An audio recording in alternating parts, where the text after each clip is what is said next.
Once upon a time, in a forgotten corner of the world, there was a secret underground city.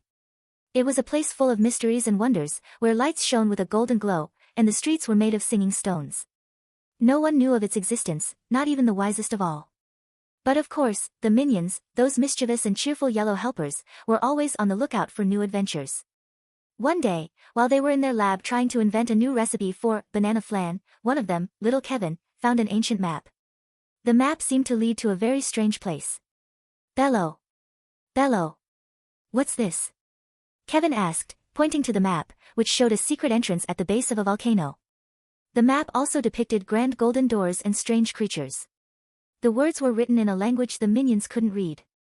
Banana. Banana. Stuart shouted, more interested in bananas than in the map. But Bob, the smallest and most curious minion, looked closely and exclaimed, Adventure. Adventure. Without a second thought, the three minions, along with the rest of their gang, set off. After a long journey filled with laughter, falls, and bananas everywhere, they reached the volcano. Kevin excitedly pulled out the map and compared it to the signs. It was the perfect moment to enter. Crossing the threshold, the minions found themselves in an entirely new world, the underground city. The houses were made of glass and glowed with spectacular colors.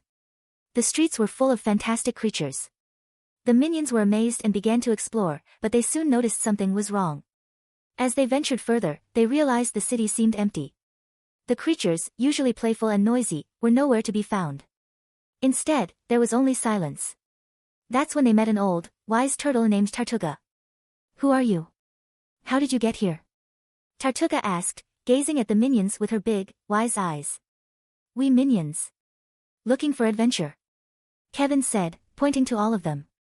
Tartuga sighed deeply and explained that the underground city was being threatened by a monster called Mordisk, a dark being that had stolen all the magical energy. Without the magic, the city was beginning to collapse. What can we do? Bob asked, looking at the minions with great seriousness. Tartuga explained there was a magical source, the Crystal Heart, which could restore the city's magic. But it was guarded by Mordisk deep inside a dark cave. Let's go. Let's save the city, the minions shouted enthusiastically. After all, if there was one thing they were good at, it was getting into trouble. The Cave of Mordisk. Following Tartuga's directions, the minions set out for Mordisk's cave. Along the way, they faced various traps and puzzles. But, as usual, the minions didn't follow the rules and, by accident, solved everything. They slipped through hallways, hid in crevices, and, of course, ate plenty of bananas along the way. Finally, they reached the dreaded place, Mordisk's cave. The monster was enormous, dark, with eyes glowing like burning coals. But the minions didn't hesitate. They used all their tricks and skills to distract it. One minion threw bananas, another made strange noises, and another played music on a guitar he'd found along the way.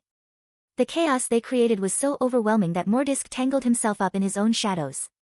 Meanwhile, Kevin managed to reach the Crystal Heart, and with the others' help, activated it. A golden glow filled the cave, restoring magic to the city. Mordisk, now stripped of his power, vanished into the shadows, and the underground city came back to life. The magical creatures returned, the lights shone brighter than ever, and everyone celebrated the minions' courage. Banana. Banana, the minions cheered as they danced with the creatures, proving once again that even the smallest and silliest heroes can achieve great things. The underground city was saved, and the minions, as always, had the adventure of a lifetime.